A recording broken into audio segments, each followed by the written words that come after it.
নবীজি বলেছেন, আমি শোনেন ভাই, আমি পুরুষদের জন্য নারীদের চাইতে ভয়ঙ্কর কোনো ফিতনা রেখে যাচ্ছি না। এটা কেমন ফিতনা আপনাকে বলাই, আমি বুঝাই, শুনেন শুনেন। এটা এমন ফিতনা যে অবৈধ অবস্থাতেও ফিতনা সৃষ্টি করতে পারে, বৈধ অবস্থাতেও করতে পারে। অতএব খুব সাবধান। নবী সাল্লাল্লাহু আলাইহি ওয়াসাল্লামের এই হাদিসটা মাথায় রাখেন, আমি পুরুষদের জন্য নারীদের চাইতে ভয়ঙ্কর কোনো ফিতনা রেখে গেলাম না। কে বলেছেন? কে বলেছেন? আমি কি তার চেয়ে ভালো সমাজ বুঝবো?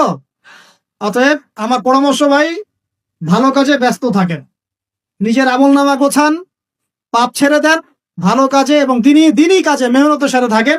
সামর্থ্য হয়ে গেলে বিয়ে শাদী করে নেন। সামর্থ্য হয়ে গেলে বিয়ে শাদী করে নেন। একটা করবেন, একটা ভাই। অনেক আলেম এখন অনেক কথাই বলছে, ঠিক আছে, আমি পরামর্শ দিচ্ছি, একটাই কইরেন, একটাই। এখানে একটা আবেগী কথা বলি, আবেগী কথাটা শোনেন। যদি প্রথমত আপনি রিজিকের সোর্স তালাশ করবেন, এরপর আল্লাহর কাছে সেজদায় কান্নাকাটি করবেন, আল্লাহকে বলবেন, আল্লাহ আমার জন্য উপযুক্ত যে আমার জীবনে আসলে দুনিয়া আখিরাত দুটাই সুন্দর হয়ে যাবে, আল্লাহ এমন কোন মেয়ে বা স্ত্রী আল্লাহ তুমি আমার জীবনে এনে দাও। এই দোয়া আল্লাহর কাছে করেন। এরপর যখন পাত্রী যদি পছন্দ হয়ে যায় যে না, সব দিক থেকে মাশাআল্লাহ তাকে পারফেক্ট মনে হচ্ছে, আপনি যদি মন থেকে তাকে ভালোবাসা শুরু করেন, ডানেও দেখবেন না আর বামেও দেখবেন না, ব্যাস তাকে নিয়ে জীবন কাটিয়ে দিবেন। পারা যাবে ইনশাল্লাহ। এখনকার সমাজে এটা একটা সমস্যা, কেউ কাউকে নিয়ে সন্তুষ্ট থাকতে পারছে না। স্বামী স্ত্রীকে নিয়ে না, স্ত্রী স্বামীকে নিয়ে। এই সমস্যাটা দূর হবে এভাবে। আর মনে রাখবেন, এটা সাহাবীদের যুগ নয়, এটা কাদের যুগ নয়। আপনিও সাহাবী নন, আপনার স্ত্রীও কিন্তু মহিলা সাহাবী নয়। আপনিও সাহাবী নন, আপনিও তাবেঈ নন, আপনিও আইম্মায়ে কেরামের যুগের মানুষ নন, আর আপনার স্ত্রীও তাদের মতো নন। অতএব আমার আপনার মধ্যে যেমন হাজারটা ত্রুটি থাকতে পারে, তার মধ্যেও থাকবে। অতএব এটাকে একটু সবরের সাথে মার্জনা করে করে চলতে হবে। আল্লাহ পাক তৌফিক দান করেন। তবে এক পর্যায়ে যদি এমন দেখা যায় যে এই ফিতনার কারণে আপনি দিন থেকে বিচ্যুত হয়ে যাচ্ছেন, তখন আপনি দিনকে বেছে নেবেন, ফিতনাকে বেছে নেবেন না। কথা বুঝতে পারছেন ভাই? আল্লাহ তৌফিক দান করুন।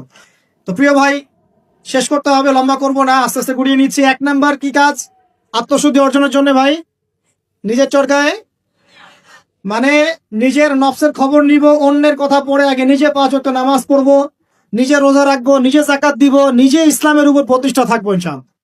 এটা 1 নাম্বার। 2 নাম্বার, তাজকিয়া অর্জনের 2 নাম্বার কাজ হচ্ছে নিজের পরিবারে ইসলাম প্রতিষ্ঠা করা। কি বললাম বলেন? কেন বললাম? কারণ নিজের পরিবারে যদি ইসলাম প্রতিষ্ঠা না করতে পারি, অন্যের মূর্খতা এবং অনইসলামিক কাজের কারণে আমি ইফেক্টেড হয়ে যাব। তাই নিজের পরিবারের মধ্যে ইসলাম প্রতিষ্ঠা করার চেষ্টা করতে হবে। আল্লাহ পাক তৌফিক দান করুন, বলি আমিন। আল্লাহ পাক সূরা তাহরিমের 6 নম্বর আয়াতে বলেছেন যে কু আনফুসাকুম, নিজে জাহান্নামের আগুন থেকে বাঁচো, ওয়া আহলিকুম নারা, তোমার পরিবারকে জাহান্নামের আগুন থেকে বাঁচাও। পরিবার আছে কার কার? হাত তুলেন দেখি। মাশাআল্লাহ, সবাই তো আছে। পরিবার মানে কি? স্ত্রী সন্তান কার কার আছে? হাত তুলেন। আচ্ছা, হাত নামা। দেখেন, বাবা মা এগুলো পরিবারের অন্তর্ভুক্ত বিষয়, কিন্তু বাবাকে আপনি শাসন করতে পারবেন না, মাকে আপনি শাসন করতে পারবেন না, তাকে আপনি নসিহত করতে পারবেন, দাওয়াত দিতে পারবেন। আর আপনার আন্ডারে যারা আছে, আপনার স্ত্রী, আপনার সন্তান, এরা হচ্ছে পরিবারের অন্তর্ভুক্ত, আপনার কাছের, এদের উপর আপনি শাসন চালাতে পারবেন। অতএব যাদের পরিবার আছে, পরিবারের মধ্যে ইসলাম প্রতিষ্ঠা করার চেষ্টা করে। আল্লাহ পাক তৌফিক দান করেন। একটু বসেন ভাই, বিশৃঙ্খলা করেন না, আমরা গুটিয়ে নিচ্ছি, এখনই গুটিয়ে নিচ্ছি। আর কিছু প্রশ্ন আছে, দিয়ে শেষ করুন। 3 নাম্বার কাজ, আমার সাথে মনোযোগ দেন ভাই। 3 নাম্বার কাজ হচ্ছে নিয়মিত কোরআন তেলাওয়াত করা। নিয়মিত কোরআন তেলাওয়াত করা। আমার সাথে একটু ওয়াদা করেন তো ভাই, ডেইলি কমপক্ষে 1 ঘন্টা কোরআন তেলাওয়াত করবো ইনশাল্লাহ। করা যাবে? সবার বাসায় কোরআন আছে তো নাকি? কোরআন পড়তে পারি তো নাকি? যারা পারি না, আজকে নিয়াত করব, মসজিদের হুজুর আছে, ইমাম সাহেব আছে, মাদ্রাসার শিক্ষক আছেন, গিয়ে আপনি কোরআন পড়া শিখবেন ইনশাল্লাহ। করা যাবে ইনশাল্লাহ? কোরআন তেলাওয়াত করা না শিখেন, আল্লাহর ওয়াস্তে কোরআন তেলাওয়াত করা না শিখে মৃত্যুবরণ করেন না। আল্লাহর ওয়াস্তে আল্লাহকে কি মুখ দেখাবেন আর নবীকে কি মুখ দেখাবেন চিন্তা করবেন। কোরআন আল্লাহ নাজিল করেছেন কেন? আমাদের জন্য, গরু ছাগলের জন্য? কাদের জন্য? মানুষের জন্য না গরু ছাগলের জন্য? গরু ছাগলের হিসেব আছে? কার কার হিসেব হবে? মানুষের জিন। মৃত্যু আমাদেরকে বরণ করতে হবে, কবরে যেতে হবে আমাদেরকে, পুলসিরাত আমাদেরকে পার হতে হবে, কোরআন মানতে হবে আমাদেরকে। সেই আমরা যদি কোরআন তেলাওয়াত করে না শিখি ভাই, হবে? বিষয়টা হবে? আল্লাহ পাক আমাদের সবাইকে কোরআন তেলাওয়াত শেখার তৌফিক দান করুন। এখানে আমি অনেক বেশি জোর দিই, কারণ কি জানেন? কোরআন তেলাওয়াত শেখাটাই এবং নিয়মিত তেলাওয়াত করাটাই আপনার মনে ইসলামের প্রতি মহব্বত সৃষ্টি করবে ইনশাআল্লাহ। এরপরে আপনি ইসলামের জন্য জীবনও দিতে পারবেন ইনশাআল্লাহ। কিন্তু এই অবস্থায় পারবেন না। এই অবস্থায় একটা দাবরানি খাইলে উল্টা দিকে দৌড়তে শুরু করুন।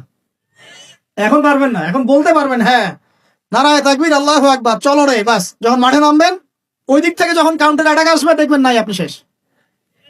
অতএব কোরআনের চর্চা তেলাওয়াত বেশি বেশি বাড়াতে হবে, আল্লাহ তৌফিক দান করুন।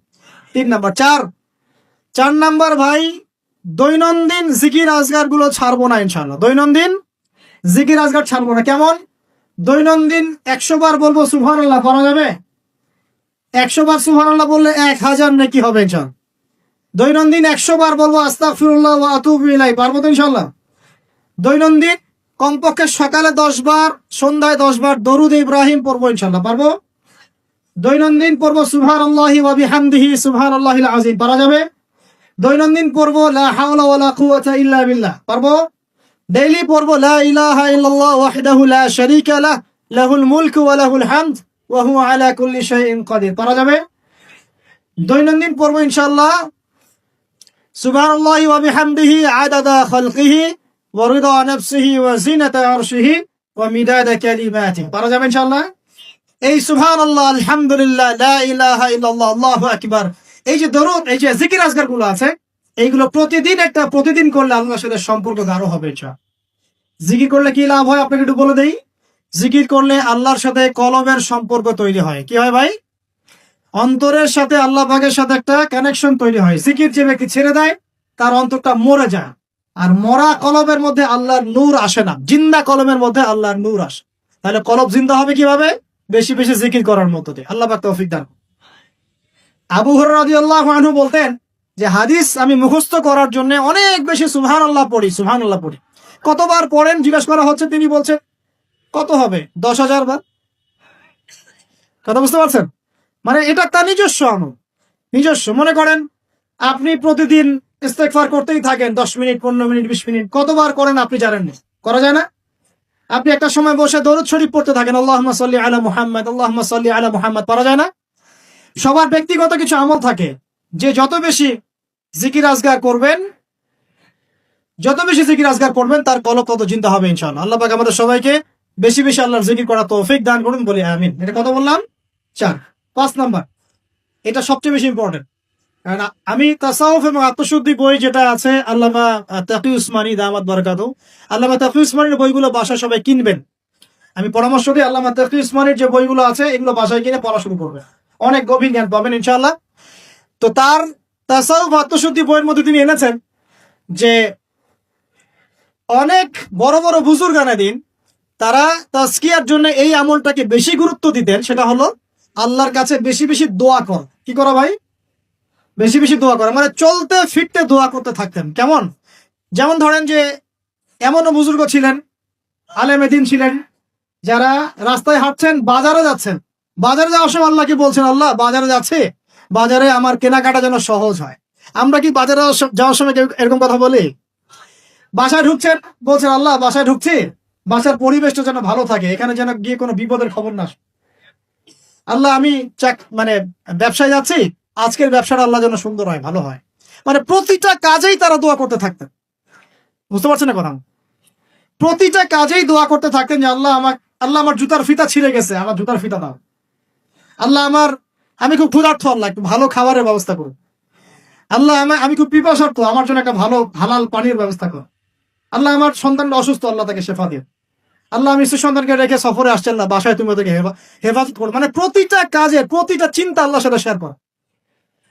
এটা যে যত বেশি করতে পারে তার সাথে আল্লাহ পাকের সম্পর্ক তত বেশি দাম। আর এটা করলে 3টা লাভ। কটা লাভ ভাই? যে দোয়াটা করবেন হয় সাথে সাথে আল্লাহ পাক আপনাকে দিবেন, না হলে এই দোয়ার ওসিলায় আপনার তাকদীরের কোনো বিপদ আল্লাহ দূর করে দিবেন। মনে করেন আপনি দোয়া করেছেন, আল্লাহ আমাকে কালকে এই ব্যবসার এই কাজটা তুমি সলভ করো না। কালকে গিয়ে দেখলেন সেই কাজটা আপনি পান নাই। আপনার কাছে মনে হচ্ছে যে হয়তো আমি দোয়া করলাম, কবুল হয় নাই, কিন্তু হয়তো এই দোয়ার ওসিলায় আপনার আগামী পরশু দিনের একটা বিপদ আপনার তাকদিরে আসতো, ওইটা আসে নাই। কথা কি বুঝতে পারলেন আমার কথা? এইভাবে আল্লাহ পাক দোয়ার বদৌলতে মানুষের তাকদির থেকে অনিষ্টগুলো দূর করতে থাকেন। আর এটাও যদি না হয়, কিয়ামতের মাঠে নেকির পাল্লায় ওইটা আপনাকে আল্লাহ দিয়ে দিবেন। ওই দিন মানুষ বলবে যে কাশ দুনিয়াতে আমার কোনো দোয়াই যদি কবুল না হইতো, আজকে আমি জান্নাতে যেতে পারতাম। ওই দিন আমরা এই কথা বলবো। অতএব বুদ্ধিমান সে ব্যক্তি যে বেশি বেশি আল্লাহর কাছে দোয়া করতে থাকে, প্রতিটা বিষয়ে আল্লাহর কাছে দোয়া করতে থাকেন। আল্লাহ আমার মনটা অস্থির, মনটাকে শান্ত করো। আল্লাহ আমাকে কোরআন শিক্ষার তৌফিক দাও। আল্লাহ আমাকে নামাজ পড়ার তৌফিক দাও। আল্লাহ আমি হারাম সম্পর্ক থেকে বেরিয়ে আসতে চাই, আমাকে হালাল একটা সম্পর্ক করার তৌফিক দাও। দোয়া করা যায় না ভাই? আল্লাহ পর্দা করতে চাই, পর্দার পরিবেশ তৈরি করে দাও। আল্লাহ রিজিকের সমস্যায় ভুগছি, একটা চাকরি ব্যবসার ব্যবস্থা করে দাও। দোয়া করা যায় না ভাই? দোয়া করতে আমাদের কাছে আসেন কেন? হুজুর এটা যে ফু দিয়ে দেন, এখানে ফু দিয়ে দেন, এখানে দোয়া করে দেন, এটা করে দেন, সেটা করে দেন। আমি আপনার আবেগ কতটুকু বুঝতে পারবো? আমার দরকার একটা জব, এই জব ছাড়া আমি চলতেই পারছি না। আপনার ওই চাহিদাটা আমি বুঝতে পারবো না। আপনার চাহিদার ফিলিংসটাকে আমি বুঝতে পারবো? আপনার বাবা চলে গেছেন, বাবা হারানোর ব্যথা আপনি বুঝতে পারছেন, আমি খালি বলতে পারবো মুখ দিয়ে আল্লাহ আপনার বাবাকে মাফ করুন। আমি কি আবেগটা অনুভব করতে পারলাম? অতএব দোয়া সরাসরি আল্লাহর সাথে করার চেষ্টা করেন। আল্লাহ পাক এটাই বলেছেন যে ওয়াইদা সাআলাকা ইবাদি আন্নী ফাইন্নী করিব, যখন আমার বান্দারা আমার সম্পর্কে জিজ্ঞাসা করে হে নবী বলে দিন আমি খুব কাছেই আছি। উজিবু দাওয়াতাদ দাঈ ইযা দাআন, যখন বান্দা আমাকে ডাকে, দোয়া করে, আমি সরাসরি তার দোয়া কবুল করি। শুনি, একদম ঘাড়ের রগ, এই যে ঘাড়ের রগের চাইতে আল্লাহ আমাদের কাছে আছে। সুবহান। বাস আজকেই ফিরে আসেন প্রিয় ভাই, আজকেই ফিরে আসেন, আল্লাহর কাছে দোয়া করা শুরু করেন, আল্লাহ পাক তৌফিক দান করুন। আর দোয়া কবুলের অনেক সময় আছে, এই যে ওয়াজ মাহফিলের সময়, হালাকার সময়, শেষ রাত্রে, তাহাজ্জুদে, ফরজ নামাজের আগে পরে, হ্যাঁ বৃষ্টি বর্ষণের সময়, অনেক দোয়া আছে, সময় আছে। এই সময়গুলোতে দোয়া করলে আল্লাহ দোয়া কবুল করবেন ইনশাআল্লাহ। আর সবচেয়ে ভালো একটা অস্ত্র শিখিয়ে দিই আপনাদের, দেব।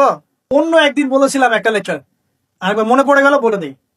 যদি দেখেন দোয়া আপনার কবুল হচ্ছে না দীর্ঘদিন ধরে, আল্লাহ পাকের কাছে অজু অবস্থায় 2 রাকাত নামাজ পড়ে, কিছু ভালো কাজ করে, মানে ধরেন একটু কোরআন তেলাওয়াত, বা একটু দান সাদাকা, বা একটু আত্মীয়দেরকে দান সাদাকা, বা একটু এতিমের মাথায় হাত বোলানো, বা দিনের রাস্তায় কিছু খরচ করা, কোন একটা ভালো কাজ করে হাত তুলে আল্লাহকে বলবেন আল্লাহ তোমার তোমার সন্তুষ্টির জন্য আমি এই ভালো কাজটুকু করলাম।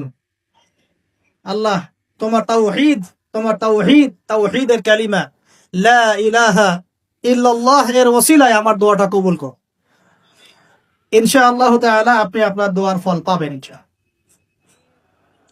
পরীক্ষিত আমার জীবন, এমন সময় গিয়েছে যে নিঃশ্বাস নিতে পারবো কিনা এটার গ্যারান্টি ছিল না, শ্বাস নিতে পারবো কিনা গ্যারান্টি ছিল না। আর মনে করবেন না এগুলোর জন্য অদৃশ্য কোনো শক্তি দায়ী, এগুলোর জন্য আপনার আমার মতো দাড়ি টুপিওয়ালা কিছু মানুষই দায়ী। কথা বুঝতে পারছেন? বাস আর কিছু বললাম না। অতএব দাড়ি টুপি পাগড়ি জুব্বা ঘোমটা দেখলে লাফানো শুরু করবেন না কখনো। বহু মুনাফিক সমাজে ঘুরে বেড়ায় এইসব লেবাসে, এদের কাজই হলো নিজের ভাইয়ের গোশত খাওয়া। তারা বলেন না, বুঝবেন বুঝবেন, আপনিও দাওয়াতি কাজে মাঠে নামেন, ইসলামের জন্য কিছু করতে মাঠে নামেন, নিজেই বুঝতে পারেন, কিছু বলে দেওয়া লাগবে না। তবে এতটুকু সুসংবাদ তাদেরকে দিয়ে রাখি, যারা নিজের ভাইয়ের গোশত খায়, তোমাদের এই মুনাফিকের চরিত্র অতি শীঘ্রই, অচিরেই পুরো বাংলার সামনে নগ্ন হয়ে যাবে ইনশাআল্লাহ। বাংলার মানুষের এখন বোকা না, তারা সব বোঝে, তারা জানে, তারা উপলব্ধি করতে পারে। তাদেরকে এভাবে ব্রেন ওয়াশ করা যায় না এখন, তাদেরকে এভাবে ডিমোটিভেটেড করা যায় না। তারা যুবকরা এখন পড়াশোনা করছে মাশাআল্লাহ, তারা ওলামায়ে কেরামের সোহবতে যাচ্ছে, তারা হক বাতিল চিনতে পারছে মাশাআল্লাহ। আস্তে আস্তে তারা এমন একটা জায়গায় যাবে, এই যুবকরাই আগামী দিনে ইনশাআল্লাহ জাতিকে নেতৃত্ব দিবে। তোমাদের যা করার আছে করতে থাকো ইনশাআল্লাহ, যত ষড়যন্ত্র পিছন থেকে করার করতে থাকো, কিছুই করতে পারবে ইনশাআল্লাহ। আরশের মালিকের কাছে যে কবুল হয়ে যায়, দুনিয়ার মানুষ তার কোনো ক্ষতি করতে পারে না। এটা মনে রাখবেন। ক্ষতি মানে কি? নবী সাল্লাল্লাহু আলাইহি ওয়াসাল্লামকে তো মানুষ গালি দিয়েছে। নবী সাল্লাল্লাহু আলাইহি ওয়াসাল্লামকে মানুষ গলার মধ্যে চাদর দিয়ে পেঁচিয়ে গলা ফাঁস দেওয়ার চেষ্টা করেছে। মানুষ তার দাঁত একদম ঘুষি দিয়ে ভেঙে দিয়েছে। তার মাথার মধ্যে তরোয়ালের গোড়া দিয়ে কড়া দিয়ে আঘাত করেছে। তার পাকে মচকে দেওয়া হয়েছে। এই কাজগুলো তো নবীর সাথেও হয়েছে। তায়েফের মানুষ তাকে মেরেছে, রক্ত ঝরতে ঝরতে, দাড়ি দিয়ে রক্ত পড়তে পড়তে পায়ের জুতা আটকে গিয়েছে। এই মানুষগুলো এই এই এই ঘটনাগুলো আমাদের নবী মুহাম্মদ সাল্লাল্লাহু আলাইহি ওয়াসাল্লামের সাথে হয়েছে। তাহলে এই কাজগুলো হওয়া মানে কি সেই ব্যক্তির মানে অপদস্থ হওয়া দুনিয়াতে? এগুলো কবুলিয়াতে নিদর্শন। কিসের নিদর্শন? এগুলো কবুলিয়াতে নিদর্শন। আর যারা এই কাজগুলো নবীর সাথে করেছিল ওরা কি সফল হয়ে গেছে? ওরা দুনিয়াতেও সফল হয় নাই, পরকালেও জাহান্নামে যাবে ইনশাআল্লাহ। আল্লাহ রাব্বুল আলামিন আমাদের সবাইকে প্রকৃত ইমানদার হওয়ার তৌফিক দান করবেন। 5 নাম্বার বলছিলাম প্রিয় ভাইয়েরা, বেশি বেশি আল্লাহর কাছে কি করবেন? দোয়া করবেন। 6 নাম্বার আসেন, এই 5টা বলে শেষ করবেন। 6 নাম্বার শোনেন, সপ্তাহে একটা দিন হলেও কবর জিয়ারত করতে যায়। কেন বললাম তাজকিয়ার সাথে এর কি সম্পর্ক? তাজকিয়ার সাথে সম্পর্ক আছে, একটু বোঝার চেষ্টা করেন। জান্নাতুল বাকি দেখেছেন? নববীর পাশে বাকিউল গারকাত যেটা আমরা বলি, কবরস্থান মদিনার পাশে। নবীর যুগে কবরস্থান ছিল মসজিদের পাশে। কেন ছিল মসজিদের পাশে? কারণ 5 ওয়াক্ত নামাজে মানুষ যাবে আসবে, কবর দেখবে, পরকাল স্মরণ হবে। এখন কবরস্থান আমাদের সমাজের ওই দূরে বাইরে, বছরে একদিন আপনি যান না।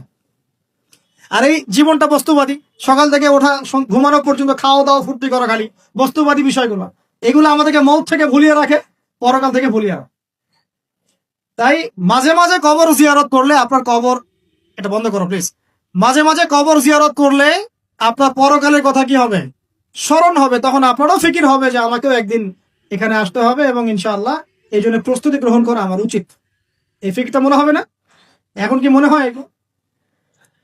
এখন মনে হচ্ছে না। আল্লাহ পাক আমাদের সবাইকে মাঝে মাঝে হলেও অ্যাটলিস্ট কবর জিয়ারত করে পরকালকে স্মরণ করার তৌফিক দান করে দেন।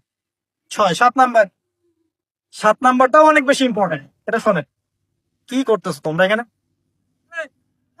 আচ্ছা দাঁড়ানো, আমি বলছি তো ওনাদের এগুলো বন্ধ করে, সবাই কথা বলেন না। 7 নাম্বারটা হচ্ছে বেশি ইম্পর্টেন্ট। এটা সেটা হলো আল্লাহ ওয়ালা কিছু মানুষ আছে দুনিয়াতে, আছে না? যে মানুষগুলো আত্মশুদ্ধি, যাদের মধ্যে আত্মশুদ্ধি আছে, যারা আল্লাহ ওয়ালা পরহেজগার, যাদের মধ্যে হিংসা বিদ্বেষ এই বিষয়গুলো খুব কম, এবং যারা কোরআন সুন্নাহ নিয়ে গবেষণা করেন, মানুষকে ভালো কিছু দেওয়ার চেষ্টা করেন, এই মানুষগুলোর সাথে সম্পর্ক রেখে তাদের সাথে সহবতে চলবেন। তাদেরকে দেখে আপনি শিখতে পারবেন। সবকিছু বইপত্র পড়ে হয় না, কিন্তু ওলামায়ে কেরামের কাছাকাছি গিয়ে সহবতে গিয়ে দিন শিখতে হবে। আল্লাহ পাক তৌফিক দান করুন। সাহাবীরা কিন্তু বইপত্র পড়ে কোরআন হাদিস শেখেন নাই, জানেন? তারা কোরআন হাদিস এগুলো শিখেছেন স্বয়ং নবীকে দেখে শিখেছে। দেখে শিখেছেন না? তার পরের জেনারেশন সাহাবীদেরকে দেখে শিখেছে, তার পরের জেনারেশন তাবেঈদেরকে দেখে শিখেছে, তার পরের জেনারেশন তাবেঈদেরকে দেখে শিখেছে। এইভাবে আস্তে আস্তে আস্তে আস্তে এই সিলসিলা চলে আসছিল। এখন আমরা কি করি? ইন্টারনেট দেখে শিখি। কি দেখে শিখি? একটা মাসআলা জানতে চান, বাস ঢুকলেন ইউটিউবে, ফেসবুকে, তখন দেখলেন ওই মাসআলা নিয়ে 10 আলেমের 10 রকম মন্তব্য। মাথা খারাপ একদম। সংকীর্ণ হলেন কেন?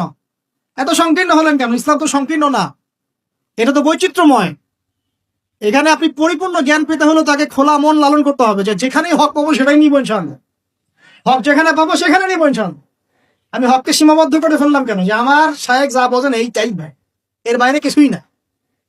এটা করতে গেলে কি হবে জানেন? পয়সার এক পিঠ দেখবেন, আর এক পিঠ তো দেখবেনই না, তখন আপনি মাহরুম হয়ে যাবেন।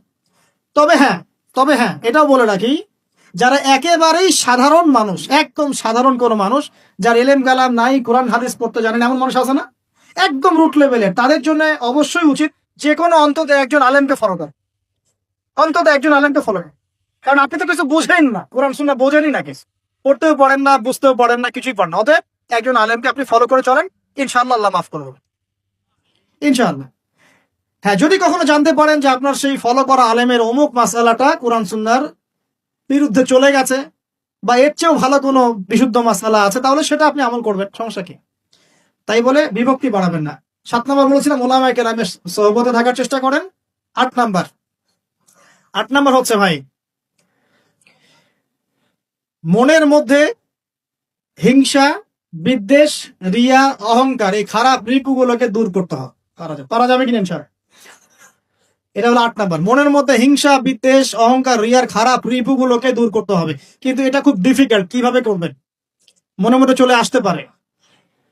যদি চলে আসে, পড়বেন আউযু বিল্লাহি মিনাশ শাইতানির রাজিম, পড়বেন আউযু বিল্লাহিস সামিউল আলিম মিনাশ শাইতানির রাজিম, পড়বেন আউযু বিকালিমাতিল্লাহিত তাম্মাতি মিন শাররি মা খালাক, পড়বেন বিসমিল্লাহিল্লাযী লা ইয়াদুররু মা ইসমিহি শাইউন ফিল আরদ ওয়ালা ফিস সামা ওয়া হুয়াস সামিউল আলিম, পড়বেন আমানতু বিল্লাহি ওয়া রাসূলিহি। এই যে দোয়া কালামগুলো পড়বেন, ইনশাআল্লাহ মনের মধ্যে এই সমস্যাগুলো চলে যাবে। ওয়াসওয়াসার একটা রোগ চলে যাবে ইনশাআল্লাহ। মনটাকে পবিত্র করার চেষ্টা করি, আল্লাহ পাক তৌফিক এনায়েত করুন। আমি আর মন পবিত্র করার আমি দুই একটা আমল বলে দেই, নাহলে কঠিন হয়ে যাবে। খুব সহজ আমল। এতিম খুঁজে খুঁজে বের করে এতিমদের জন্য কিছু করার চেষ্টা করুন। এতিম আছে না, মেয়ে ছেলে, এদের মাথায় হাত বুলান, আপনার মন পবিত্র হবে ইনশাআল্লাহ। ঠিক আছে? দান সদাকা বাড়ান, আপনার মন পবিত্র হবে ইনশাআল্লাহ। আল্লাহর জন্য ছেড়ে দেওয়ার মানসিকতা করুন। ছেড়ে দেন, আল্লাহর জন্য ছেড়েন না। আল্লাহর জন্য ত্যাগ করুন না, মন পবিত্র হবে ইনশাআল্লাহ। আল্লাহর জন্য কিছু করা সহজ, আল্লাহর জন্য ছাড়া সহজ না। আল্লাহর জন্য কিছু করা সহজ। আল্লাহর জন্য আপনি নামাজ পড়তে পারবেন ঠিকই, কিন্তু সিগারেট ছাড়তে পারছেন না। আল্লাহর জন্য ছাড়া কঠিন। এই ছাড়ার কঠিন কাজটা করে দেখাতে হবে, মন পবিত্র হয়ে যাবে ইনশাআল্লাহ। আল্লাহ তৌফিক দান করুন। আর তাহাজ্জুদ, এই আমলটা খুব ইম্পর্টেন্ট। তাহাজ্জুদের যাদের অভ্যাস আছে, এই সময়টা নীরবে নিভৃতে আল্লাহর সাথে কথাবার্তা বলবেন, মন পবিত্র হবে ইনশাআল্লাহ। আর দুনিয়াতে উচ্চাভিলাষী হবেন না। যতটুকু আল্লাহ পাক দিয়েছেন এতে সন্তুষ্ট থাকেন। আমার 2 তলা বাড়ি আছে ভাই, আমার কিন্তু নাই, বলছি আর কি। মনে করেন আমার 2 তলা বাড়ি আছে, আপনি এতে সন্তুষ্ট থাকেন। আপনার একজন স্ত্রী আছে, সন্তুষ্ট থাকেন। আপনার একটা সুন্দর ব্যবসা আছে, সন্তুষ্ট থাকেন। আপনার 1 বিঘা জমি আছে, সন্তুষ্ট থাকেন। আল্লাহ যা দিয়েছেন এতে সন্তুষ্ট থাকেন, আল্লাহ আরো বাড়াই দিবে। অসন্তুষ্ট থাকলে আপনার মনটা অস্থির হয়ে থাকবে, কিভাবে আরো বাড়াবো আরো বাড়াবো। দুনিয়ার নেশা যাকে পেয়ে বসবে তার মন কঠিন হয়ে যায়। দুনিয়ার নেশা যাকে পেয়ে বসবে তার মন কঠিন হয়ে যাবে। আর যার মন কঠিন হয়ে যাবে তার মনের মধ্যে মৃত্যুর ভয় আসে না। আর যার মনে মৌতের ভয় আসে না, তার মনে আল্লাহর নূরও আসে না। আল্লাহর নূর যার কলবে আসে না, তার অন্তরে তাজকিয়া আসে। বুঝাতে পারলাম? তাজকিয়া কেন আসে না? দুনিয়া পূজার কারণে আসে না। ব্যাস, যতটুকু আল্লাহ দিয়েছেন আমি সন্তুষ্ট। এটাকে কিভাবে আল্লাহর নিয়ামতের শুকরিয়া আদায় করা যায়, এই চেষ্টা করতে হচ্ছে। বেশি বেশি আল্লাহর নিয়ামতের শুকরিয়া আদায় করবো ইনশাআল্লাহ, আল্লাহ পাক নিয়ামত বাড়িয়ে দিবেন ইনশাআল্লাহ। আল্লাহ বলেছেন লা ইন শাকারতুম লাআযীদান্নাকুম, তুমি খালি শুকরিয়া আদায় করো, আমি নিয়ামত বাড়িয়ে দেব ইনশাআল্লাহ। আল্লাহ পাক আমাদের সবাইকে আল্লাহ পাকের নিয়ামতের শুকরিয়া আদায় করার তৌফিক দান করুন। মনের মধ্যে এই হিংসা, বিদ্বেষ, রিয়া, অহংকার দূর করার তৌফিক দান। সবার মধ্যে ভালো যেটা আছে নিয়ে নিবেন, খারাপটা ছেড়ে দিবেন। আর দুটো জিনিস বলে শেষ করে দেয়, সেটা হলো অতিরিক্ত খাওয়া, অতিরিক্ত ঘুম, অতিরিক্ত কথাবার্তা বন্ধ করতে হবে। বুঝতে পারলেন ভাই? এগুলোর সাথে তাজকিয়ার মারাত্মক সম্পর্ক আছে। আমি নিজে ফিল করতেছি। শোনেন, যেদিন খুব বেশি ভোজন হয়ে গেছে সেদিন ঘুম হয় বেশি, ইবাদতের স্বাদ কমে যায়, নামাজে উঠতে অলসতা লাগে। কথা কি ঠিক না বেঠিক? অলসতা লাগে। বেশি খাওয়া, বেশি ঘুমানো, বেশি হাসাহাসি করা, বেশি ঠাট্টা মস্করা করা, বেশি কথা বলা, বেশি মানুষের সাথে মেলামেশা করা, এগুলো কলবকে শক্ত করে ফেলে। এই কথাগুলো কিন্তু সরাসরি হয়তো কোনো জায়গায় এভাবে পাবেন না, কিন্তু আমি আপনাকে সাজিয়ে গুছিয়ে বলার চেষ্টা করছি। বেশি বেশি কথা যারা বলে, মন বাচাল, মন শক্ত হয়ে যায়। এখন তো বাচালতার যুগ চলছে। টিভি খুললে টকশো খালি বক বক বক বক বক বক। টকশো করতে করতে দেশের জিডিপি বাড়ায়, দেশকে একদম আমেরিকার পর্যায়ে নিয়ে চলে গেছেন। ভাবখানা এমন কিছু বুদ্ধিজীবীর সলিউশন নাই, কিন্তু খালি বক বক বক বক বক বক। কোনো মডারেটর আসে, ও আবার বিতর্ক উস্কে দেয়। কিছু কিছু অনলাইন প্ল্যাটফর্ম দেখেন না, ও আবার মজা, এটাই তার বিজনেস। কারণ যত ভিউ হবে তত ডলার। এখানে ওর স্বার্থ, এটা সব স্বার্থ, সবই স্বার্থে হচ্ছে এখন, স্বার্থ আর স্বার্থ। ঠিক আছে? তো এত বেশি কথার দরকার নাই। আমরা জাতি হিসেবে কাজ করে দেখাবো ইনশাআল্লাহ। আমাদের সামনে কোরআন আছে, সুন্নাহ আছে, একটা ইসলাম প্রেমী জনগণ আছে, আমাদের তারুণ্যের শক্তি আছে, আমাদেরকে আল্লাহ পাক শারীরিক শক্তি দিয়েছেন, মানসিক বুদ্ধিদীপ্ত একটা অবস্থান দিয়েছেন, আমাদের মাশাআল্লাহ ভালো নেতৃবর্গ আছে। ঐক্যবদ্ধভাবে আমরা ইসলামকে নিয়ে বিশ্ব জয় করবো। এত কথা নাই, খালি কাজ হবে। চল, এত কথা কিসের? পারমাণবিক বোমা তৈরি করা হয়েছে একটাও? বলেন তো দেখি। কিম জং উন নাম শুনেছেন কিনা? মিসাইল ম্যান নাম কি? মিসাইল ম্যান, এতটুক মনে হয় সাইজ, মাশাআল্লাহ। গোলগাপ্পো, ওর একটাই কাজ, কি কাজ? মিসাইল বানা। কেন বানাবে? কারণ সে জানে এই ওয়ার্ল্ডে সে সবচেয়ে বেশি শক্তিশালী, যার কাছে মিসাইল। বলেন 50 বছরে কয়টা মারাইছি আমরা? হ্যাঁ বলেন। আচ্ছা বাদ দেন, এই ওয়ার্ল্ডে সবচেয়ে শক্তিশালী তারাও যাদের প্রযুক্তি আছে, প্রযুক্তি, তথ্য, ডাটা, প্রযুক্তি। এই ওয়ার্ল্ডে এখন ডাটা বা প্রযুক্তির যুদ্ধ চলছে। মাঝে মাঝে দেখেন না, বড় বড় কান্ট্রি কিছু বড় বড় কোম্পানি হ্যাক হয়ে যায়।